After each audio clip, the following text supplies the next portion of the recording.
Processus de paix de Nairobi, l'unité spéciale de l'armée kenyane est déjà à Goma, au Nord Kivu, pour combattre aux côtés des FARDC le M23 au front.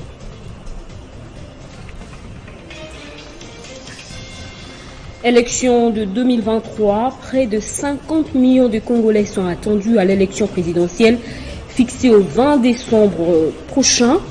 Précision faite ce matin par le président de la CENI, Denis Kadima, lors de la présentation du calendrier électoral. Acquitté en 2021 par la Cour pénale internationale, Charles Blé Goudé, figure charismatique et controversée des années Babo, revient en Côte d'Ivoire ce samedi 26 novembre en prônant l'apaisement et la réconciliation nationale. Ravi de vous retrouver sur Télé 50 pour vous informer. À la une de ce journal, près des 50 millions de Congolais sont attendus à l'élection présidentielle fixée au 20 décembre 2023.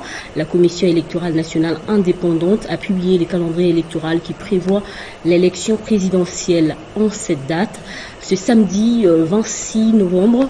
À cette occasion, Denis Kadima invite les parties prenantes à s'impliquer dans la mobilisation des électeurs. La CENI veut changer de paradigme pour s'aligner sur les bonnes pratiques électorales internationales et continentales. Il est temps et il appartient donc à toutes les parties prenantes de jouer leur rôle dès le mois prochain dans la mobilisation des électeurs. Du 24 décembre 2022 au 23 janvier 2023, il y aura identification et enrôlement des électeurs dans les provinces de l'ère opérationnelle 1. Du 25 janvier 2023 au 23 février 2023, ça sera l'identification et enrôlement des électeurs dans l'ère opérationnelle 2, ainsi qu'en Afrique du Sud, en Belgique et en France. Du 21 mai 2023 au 21 mai 2023, nous allons procéder à la publication des statistiques des électeurs par circonscription électorale.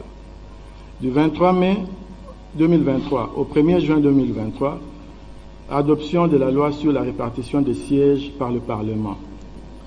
1er juin 2023, 15 juin 2023, promulgation de la loi sur la répartition des sièges. Du 4 décembre au 18 décembre, campagne électorale pour les candidats conseillers communaux et locaux.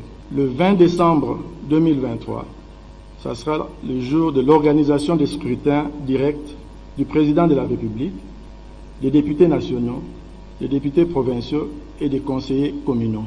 Le 20 janvier 2024, ça sera la prestation de serment du président de la République. Agression rwandaise, l'unité spéciale de l'armée kenyane est arrivée ce samedi à Goma dans le cadre de la force régionale de la communauté des États de l'Afrique de l'Est. Ces militaires arrivent au Nord Kivu alors que la rébellion du M23 a refusé de retirer ses troupes conformément aux résolutions du récent sommet de Luanda. Le commandant de cette unité a souligné que ces hommes ne vont pas rester dans la ville de Goma, mais plutôt à Kibabi, dans le Nyiragongo, sur la ligne de front pour combattre aux côtés des FARDC, les ennemis de la paix. C'est dans l'avant-midi de ce samedi que 2 avions de l'armée kenyane sont arrivés à l'aéroport international de Goma. À bord de ces appareils, des militaires de l'unité spéciale kenyane qui viennent au Nord Kivu pour faire face à la rébellion du M23 et instaurer la paix, comme le précise ici le commandant de cette unité, le lieutenant-colonel Denis Obiero. Notre place n'est pas en ville, mais sur le champ de bataille, aux côtés des FARDC, face au M23, avec comme objectif principal rétablir la paix et la sécurité, et aux Congolais de rester calmes. Et nous sommes là pour faire le travail.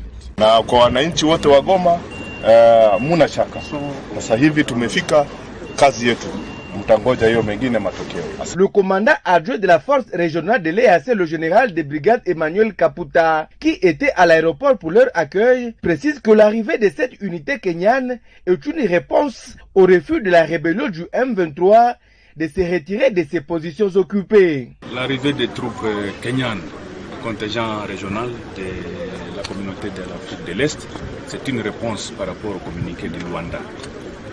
s'il y en a qui estiment qu'ils ne peuvent pas obéir aux ordres donnés par 7 chefs d'État, et ça c'est grave, c'est un des ordres, ils doivent déposer les armes. Et la réponse est là. Ça veut dire que ces unités vont aller sur le terrain. Nous quittons ici, nous montons sur le terrain. Notons qu'aussitôt arrivés, ces militaires se sont dirigés à Kibati dans le territoire de Nyiragongo pour rejoindre les forces armées de la RDC au front.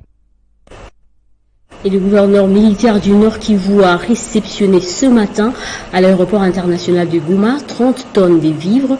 Il s'agit d'une assistance du président angolais Joao Lourenço, déplacé ayant fui les combats entre les FARDC et la rébellion du 1-23 appuyée par le Rwanda. En réceptionnant ces dons, le lieutenant-général Constant Ndima a remercié le président angolais pour ce geste car il démontre le leadership qui existe avec son homologue congolais Félix Tshisekedi. Pacheco Kavundama pour les détails.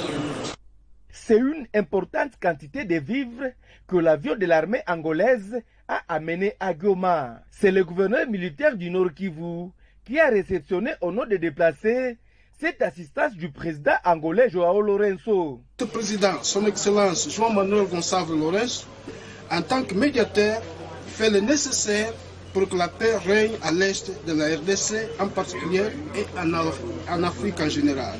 Excellence, je vous prie humblement de bien vouloir recevoir et d'accepter ces dons alimentaires que son Excellence João Manuel Gonçalves Lourenço, président de la République d'Angola, a envoyé aux populations déplacées et souffrantes de Nord Kivu. Tout à remercier le président angolais pour cet acte, le gouverneur militaire du Nord Kivu, le lieutenant-général Constant Ndima, a rassuré la délégation angolaise que ces vivres vont arriver à destination. Ceci démontre le leadership qui existe tant bien entre le président Lourenço de l'Angola et son Excellence Félix Tshisekedi, président de la République démocratique du Congo, qui connaissent et savent que l'Angola et la République démocratique du Congo ont une histoire. Nous sommes effectivement des frères et sœurs et le geste que vient de poser le président Lourenço entre dans ce cadre-là. Cette assistance était composée de poissons salés, lait concentré, biscuits, sardines, farine de maïs, l'huile végétale, pour ne citer que cela. Restant dans cette province, une attaque attribuée au Maïmaï Baraka a ciblé la résidence du commandant second de la 32e brigade de réaction rapide autour de 4 heures dans la matinée de ce samedi. Après échange des tirs entre les gardes du colonel et les assaillants, les bilans fait état de la mort du colonel et 3 assaillants totalement neutralisés. On écoute à ce sujet Anthony Mwalouchaï, porte-parole des FARDC au niveau des Sokola Nord. Écoutez, c'était aux alentours de 4 heures du matin où les Maïmaï du groupe Baraka qui sont en pleine ville sont allés s'attaquer dans une résidence de notre commandant adjoint de la 32e brigade de réaction rapide chargée de l'administration. Alors il y a eu échange de tirs entre les rebelles et ces gardes du corps. Malheureusement, il y avait un officier supérieur au grade du colonel qui était des passages chez le colonel, qui a eu une balle de l'ennemi et la mort s'en est suivie. Alors du côté assaillant, nous avons réussi à neutraliser 3 combattants Maïmaï. Et aujourd'hui, nous sommes, au moment où je vous parle, nous sommes en train de mener des opérations de ratissage dans cette ville où exactement, il faut le dire, il y a beaucoup de Maïmaï qui sont dissimulés au sein de la population. Et rappelez que tout ça, les Maïmaï se sont réveillés suite à l'arrestation des 4 de leurs combattants responsables au début de la semaine de la mort d'un soldat qui a été décapité. Et au moment où on les a arrêtés, et les Maïmaï se sont gérés de venger les leurs. Nous sommes en train de les traquer et je pense que dans les heures qui suivent, nous allons présenter ces Maïmaï devant la presse et ils vont eux-mêmes vous témoigner à ce qu'ils ont fait. Et en Ituri, au moins 14 membres de groupes armés Codeco, FRPI et FPIC ont quitté Bunia pour Nairobi au Kenya. C'est pour participer au pourparlers de paix initié par le chef de l'État. Leur transport a été facilité par la MONUSCO. Ils étaient parmi les grands absents pour les négociations de Nairobi D. Le groupe armé Codeco et FPIC qui finalement ont accepté de prendre part à Nairobi 3. Pour la milice Codeco a envoyé 7 personnes, parmi lesquelles Bassa Zoukba Gershom, porte-parole de cette milice, Lontroma Désiré, Chulu Douglas, Dekana, Rehema, des servants motards de la Codeco, milice très active en territoire de Djougou. La milice FPIC est représentée par 3 de ses membres. Il s'agit de Dachabo, Makati, Kabulabo Nyamabo, tandis que la FRPI a envoyé 4 personnes, dont Muno Munobi et Adiro Dumba Fele. Il s'agit de groupes armés qui ont signé des accords unilatéraux de cesser le feu. Le groupe d'autodéfense Zahir, pourtant contacté, s'est réservé d'envoyer se déléguer une vingtaine de membres de différentes communautés de l'Ituri, dont les EMA ainsi que le membre de la société civile ont aussi fait mouvement vers Nairobi, la capitale kenyane. C'est donc un pas vers la restauration de la paix, notamment en territoire de Djougou, secoué depuis 2017 par les atrocités de miliciens Codeco. C'est pour parler de Nairobi, regroupant tous les groupes armés de l'Est du pays sont initiés par le gouvernement congolais. Une vision du président Félix Antoine Tshisekedi Tshilombo pour rechercher la paix, non seulement par les armes, mais aussi par le dialogue. Vision imprimée en Ituri par le gouverneur militaire, le lieutenant général Luboyanka Shoma Johnny. Rappelons que la délégation a été embarquée à bord de l'avion militaire de la MONUSCO. À retour à Kinshasa, le Premier ministre Jean-Michel Samalukonde a reçu en audience les caucus des députés nationaux du Sud Kivu. Ces derniers sont allés lui soumettre les principaux problèmes auxquels cette province est confrontée. Nous venons d'être reçus par le Premier ministre, chef du gouvernement. Nous sommes les caucus des députés nationaux du Sud Kivu, puisque chez nous, il y a des problèmes. Et quand nous avons des problèmes, nous avons l'obligation de contacter les autorités du pays. C'est dans ce sens-là que nous sommes venus pour parler principalement de deux aspects. L'aspect politique et l'aspect développement de notre province. S'agissant de la politique, hier, je crois que vous avez suivi, le gouverneur Ngouabidje a été déchu à la suite d'une motion de censure, la 4e du genre depuis qu'il est là. Et nous pensons que depuis qu'il est là, la province est très mal gérée. C'est pourquoi nous avons fait part au Premier ministre pour qu'on voit ensemble ces problèmes. Nous avons posé les problèmes, nous allons continuer le suivi pour qu'on voie si on peut trouver mieux pour la province. S'agissant des projets de développement, nous avons parlé de projets déjà financés, de projets qui ont commencé, mais qui ont, par nous ne savons quelle magie, pendant qu'ils étaient en phase d'exécution, du coup, tout s'est arrêté et nous avons pensé qu'il était temps de pouvoir relancer. Il y a le projet concernant les infrastructures routières pour la route nationale 2, la route nationale 5, la route nationale 3. Et il y a d'autres projets comme l'électrification de l'île d'Idjouy. Et après une élection entre nouveaux membres du Conseil supérieur de l'audiovisuel et de la communication, Christian Bosemba a été élu président de cette institution. Il remplace à ce poste l'ancien président Tito Ndumbi. Bruno Mboulisson est élu vice-président alors que Oscar Kabamba, Serge Njibou et Louye Kundomba sont respectivement élus rapporteurs adjoints et questeurs du CISEC.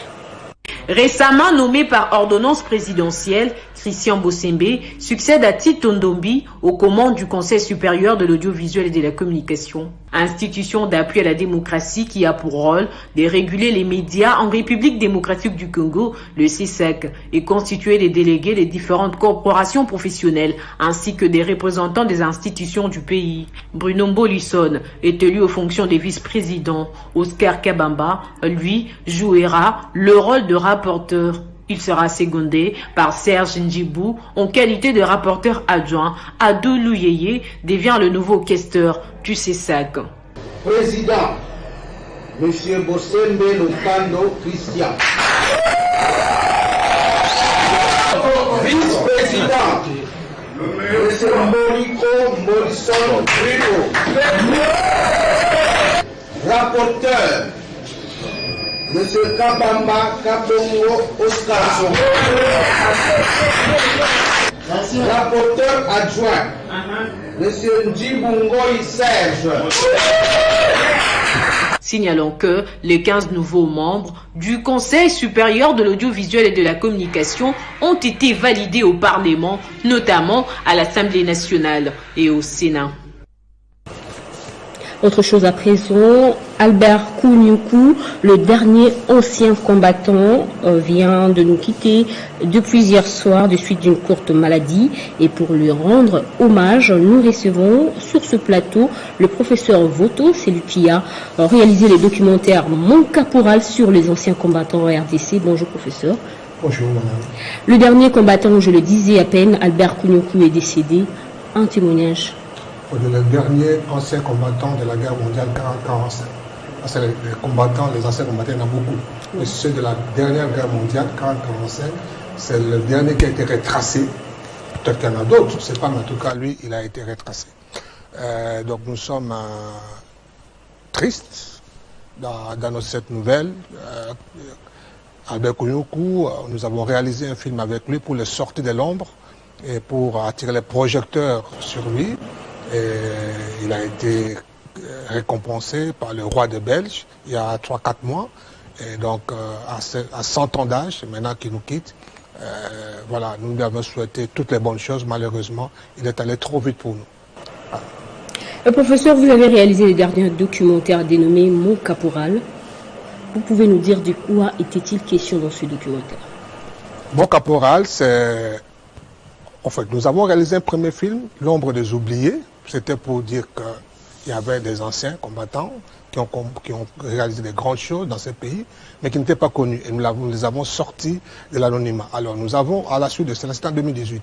Et en 2022, nous avons sorti ce film avec Kounyoukou, Mon Caporal, pour raconter non seulement son histoire, mais au travers de l'histoire de tous les 25 000 combattants congolais qui ont combattu pour le compte de la Belgique à la Deuxième Guerre mondiale, aux côtés des Américains, aux côtés des Britanniques.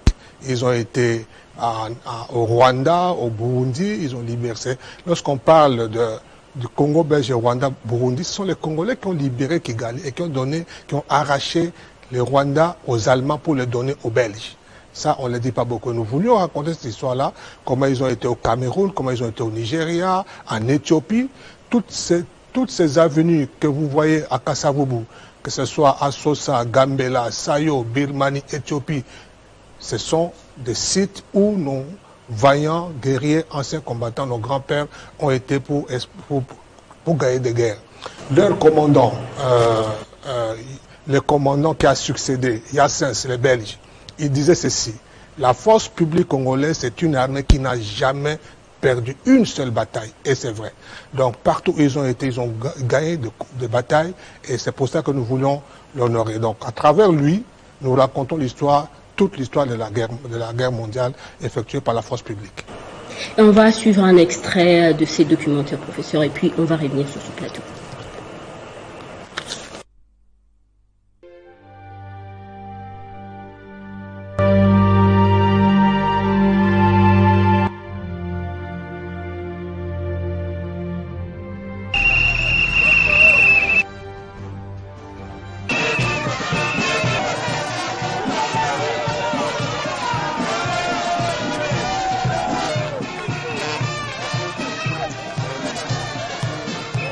Et en ce sens, Il est un pilier du passé de la République démocratique du Congo.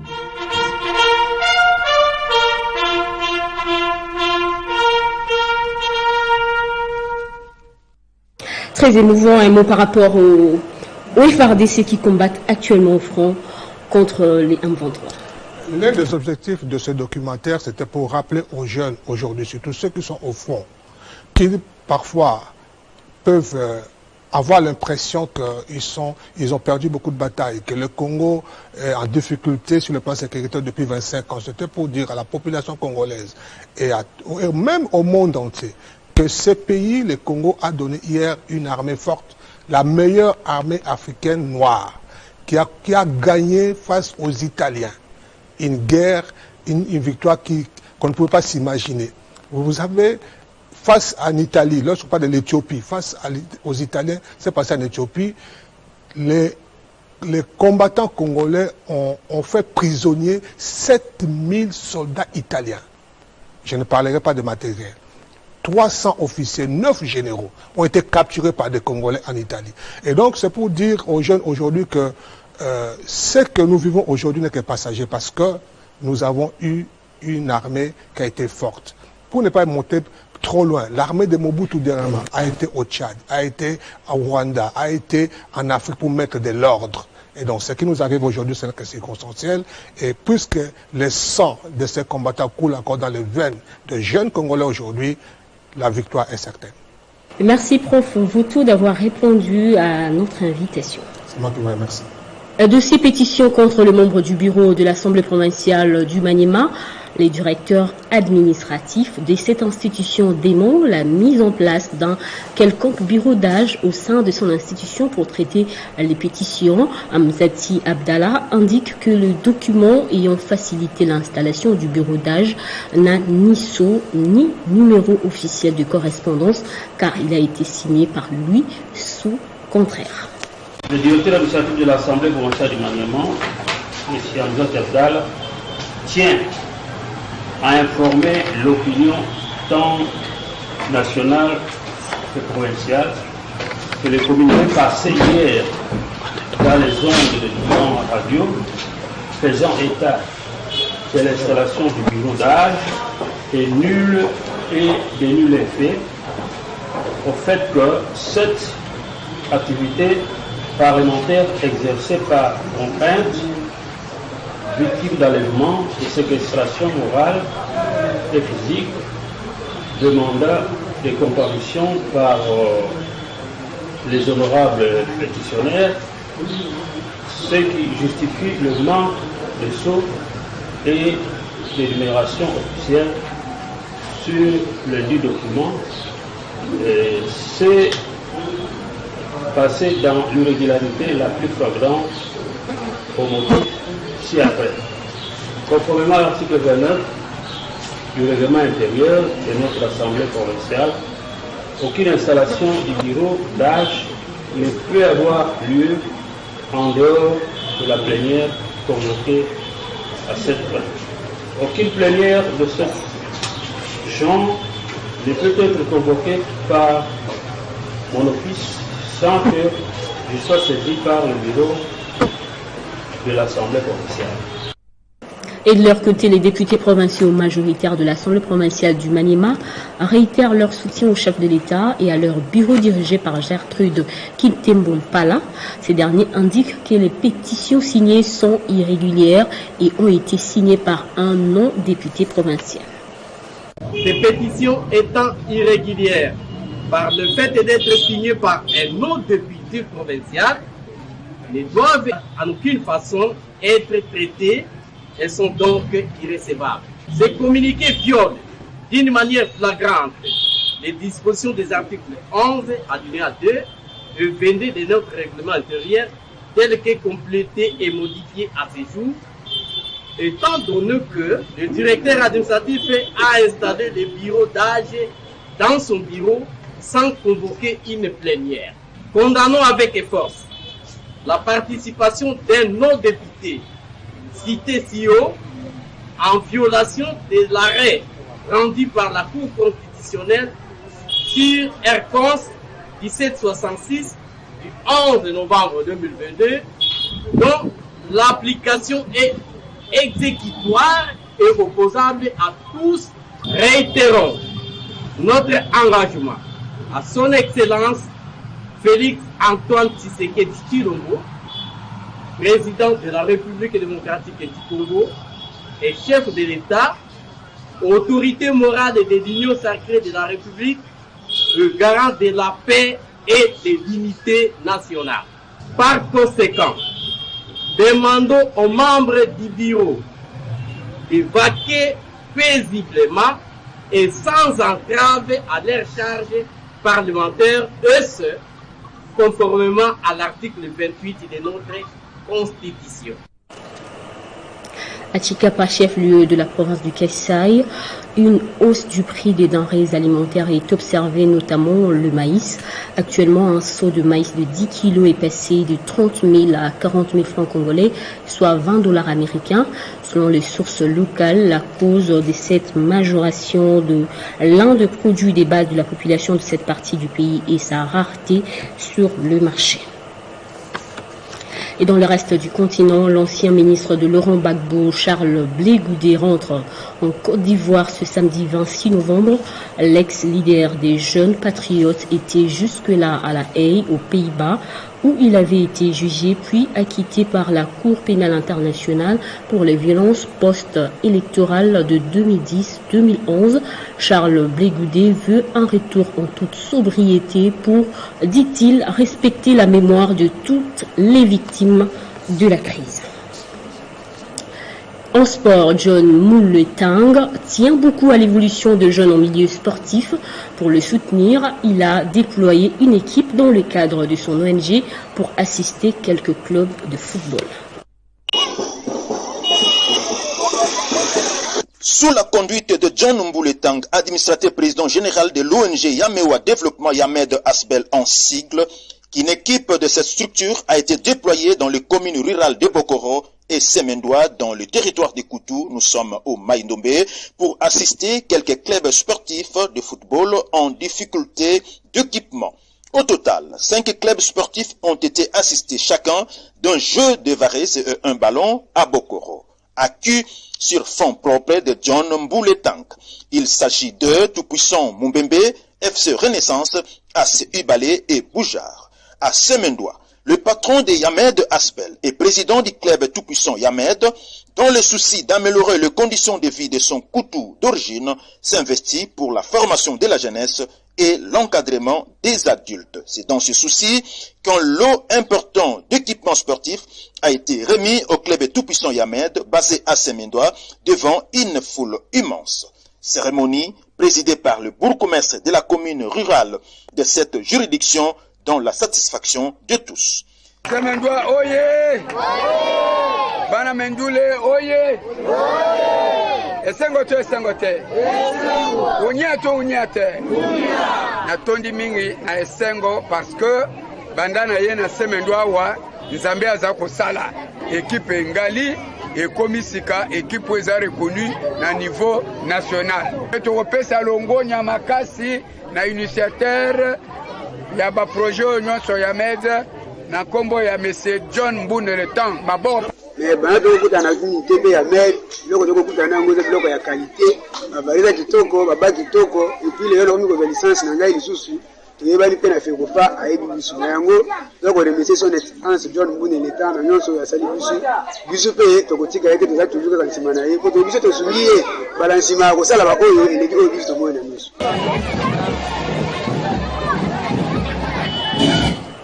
Neuvième jeu de la francophonie, l'AS Bel Afiamama poursuit son combat contre la discrimination en milieu sportif et culturel. Elle a organisé hier vendredi un atelier pour essayer d'armer ses ambassadeurs avant le travail de sensibilisation sur le terrain. Ce forum d'expression et de prestations populaires d'éducation civique et morale et des droits humains était un canal par excellence pour les conférenciers de pouvoir condamner la discrimination en milieu sportif et sensibiliser sur la protection de l'environnement.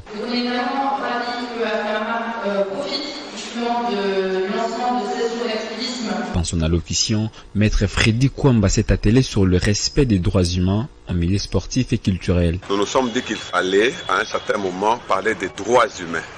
et du civisme.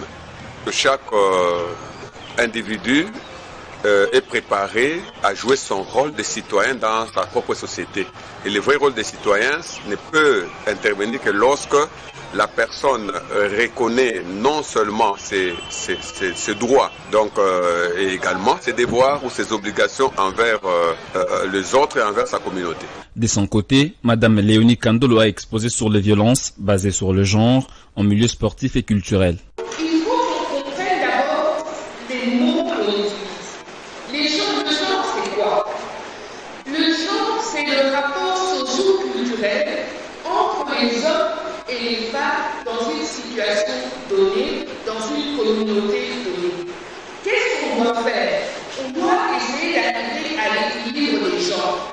C'est que et les hommes et les femmes sont considérés de la même façon et accès aux mêmes avantages. Dans une ambiance frénétique, les artistes et comédiens Fiston Seissa et Astro Baoba vont aussi jouer une partition importante pour sensibiliser la population. L'Asbel Afiamama peaufine des stratégies pour lutter contre les inégalités en milieu sportif et culturel en prévision du 9e jeu de la francophonie qui profile à l'horizon. Place au rappel des titres.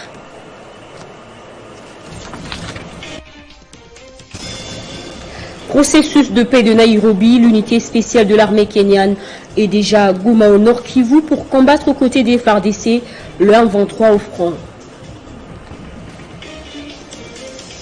Élection de 2023, près de 50 millions de Congolais sont attendus à l'élection présidentielle fixée au 20 décembre.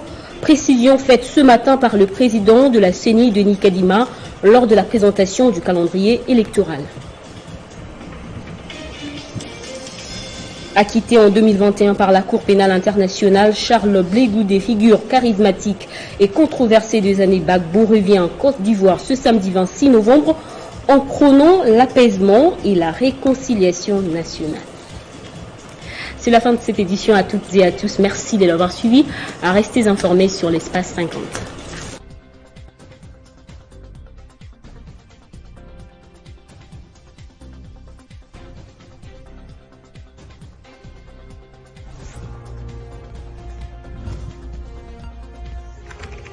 L'actualité reste incontinue.